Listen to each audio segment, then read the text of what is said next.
চৈতন্য মহাপ্রভু 24 বছর বয়সে সন্ন্যাসী হলেন।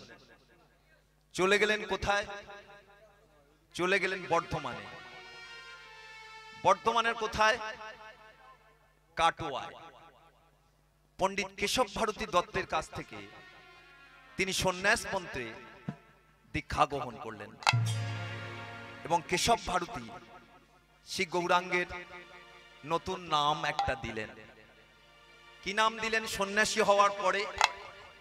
আগে কি ছিল? নিমাই।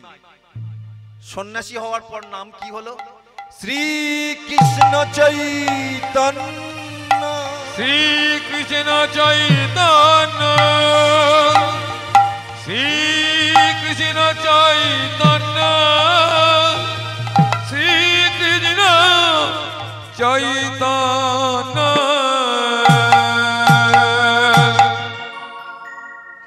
এই শ্রীকৃষ্ণ চৈতন্য নাম নিয়ে তিনি কোথায় যেতে চাইলেন? তিনি যেতে চাইলেন বৃন্দাবন, কিন্তু বৃন্দাবনে তিনি যেতে পারলেন না।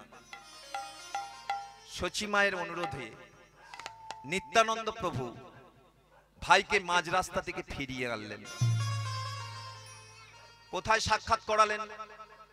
শান্তিপুরে। শান্তিপুরে অদ্বৈত আচার্যর বাড়িতে শচী মাতার সঙ্গে নিমাইয়ের মিল করিয়ে দিলেন। সেদিন শচী মাতা নিমাইকে বলেছিলেন, নিমাই তুই বৃন্দাবনে যাচ্ছিলিস? ওরে বাবা, বৃন্দাবন যে অনেক দূর রে, সাধারণত মানুষ এখান থেকে বৃন্দাবনে যায় না। তুই কেমন আছিস, তুই কি করছিস, এই সংবাদটা আমি পেতাম না রে নিমাই। ওরে নিমাই, তোর কি কাছাকাছি কোনো ধাম পছন্দ নয় যেখানে গেলে মানুষ যাবে, আমি জানতে পারবো আমার নিমাই কেমন আছে, আমি জানতে পারবো আমার নিমাই কি করছে? তখন নিমাই পণ্ডিত বললেন, মা তুমি বলো আমি কোথায় যাব? শচী মাতা বললেন, তুই চলে যা পুরুষোত্তম শ্রীক্ষেত্র জগন্নাথ ধাম। শচী মাতাকে প্রণাম করে, নবদ্বীপবাসীকে প্রণাম করে প্রভু চললেন জগন্নাথ ধাম। জয় জগন্নাথ, জয় জগন্নাথ, জয় জগন্নাথ, জয় জগন্নাথ, জয় জগন্নাথ, জয় জগন্নাথ, জয় জগন্নাথ, জয় জগন্নাথ, জয় জগন্নাথ, জয় জগন্নাথ, জয়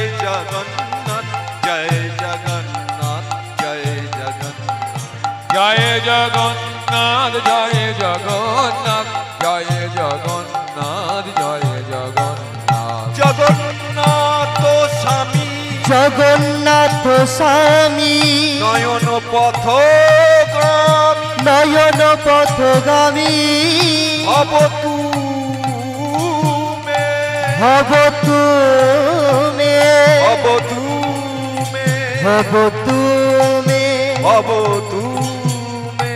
হব তুমে।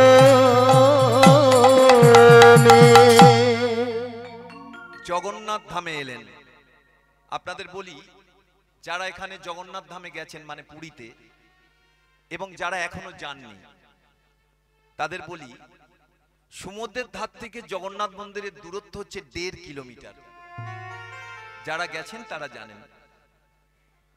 প্রভু করলেন কি, পুরীর মন্দিরে গিয়ে দূর থেকে 3 ভাই বোনকে প্রণাম করলেন। প্রণাম করে জগন্নাথ ধামে থেকে গেলেন। খুব গুরুত্ব দিয়ে শুনুন, প্রভু কি জগন্নাথ মন্দিরে থাকতেন? কখনোই নয়। প্রভু থাকতেন কোথায় না, সমুদ্রের ধার থেকে যে রাস্তাটা মন্দিরের দিকে গেছে কিছুটা যাবার পরে একজনের বাড়িতে। কি নাম তার? কাশীনাথ মিশ্র। এখানে প্রভু থাকতেন। পুরীতে গেলে এই বাড়িটায় অন্তত একবার যাবেন, যে বাড়িটার বর্তমান নাম শ্রী রাধাকান্ত মঠ, যে বাড়িটির আরেক নাম শ্রী গম্ভীরা। আর এখানে প্রভুর 3.5 জন ভক্ত ছিল, অন্তরঙ্গ ভক্ত, যাদের নিয়ে তিনি বৃন্দাবনের রাধা কৃষ্ণের প্রেমরস আস্বাদন করতেন। এরা কারা? দক্ষিণ ভারতের নামকরা জমিদার রায় রামানন্দ, সিকি মোহান্তি, স্বরূপ দামোদর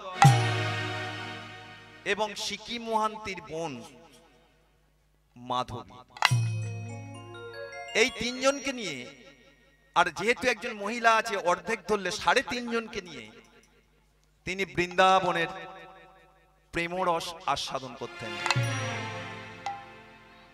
2টি ধর্মগ্রন্থ আস্বাদন করতেন। কি?